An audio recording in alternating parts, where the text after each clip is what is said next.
बिल्ली राज्य और धौलकपुर के बीच फैले जंगल को लोग मौत का जंगल कहते थे। उसी जंगल के बीच थी कातरनाक गुफा, जिसे लोग श्रापित गुफा कहते थे।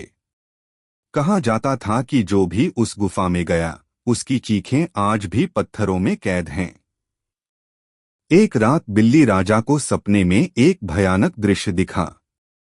पूरा राज्य जल रहा था और एक काली परछाई हंसते हुए बोल रही थी, खजाना मेरा है। उसी दिन एक अधमरा साधु दरबार में लाया गया।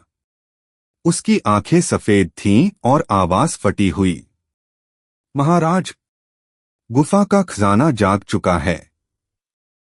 जादुई बाबा ने मुहर तोड़ दी है। राजा समझ गए, अब देर नहीं हो सकती। तुरंत छोटा भीम को बुलाया गया। भीम अपने दोस्तों चुटकी, राजू, जग्गू और कालिया के साथ पहुंचा। जंगल में कदम रखते ही हवा में सड़ांध की बदबू थी। जमीन पर जगह-जगह इंसानी हड्डियां बिखरी थीं। अचानक पेड़ों से उल्टे लटके काले साए नीचे गिरे और गुर्राने लगे। राजू चीख पड़ा। भीम ने गदा घुमाई, पीछे हटो, ये जिंदा नहीं, मरे हुए साए हैं। गुफा का मुंह किसी राक्षस के जबड़े जैसा था। अंदर जाते ही दरवाजा अपने आप बंद हो गया। अंधेरे में किसी के रोने और हंसने की आवाजें गूंजने लगीं। तभी जमीन से आग की लपटों के बीच जादुई बाबा प्रकट हुआ। उसका आधा चेहरा जला हुआ था और आंखों से काला धुआं निकल रहा था। पहली परीक्षा में सबको अलग अलग रास्तों पर भेज दिया गया। चुटकी ने खुद को खून से भरे कमरे में पाया, जहां दीवारें सांस ले रही थीं। राजू को अपने ही कंकाल से लड़ना पड़ा। बिल्ली राजा को अपने राज्य का विनाश अपनी आंखों से देखना पड़ा।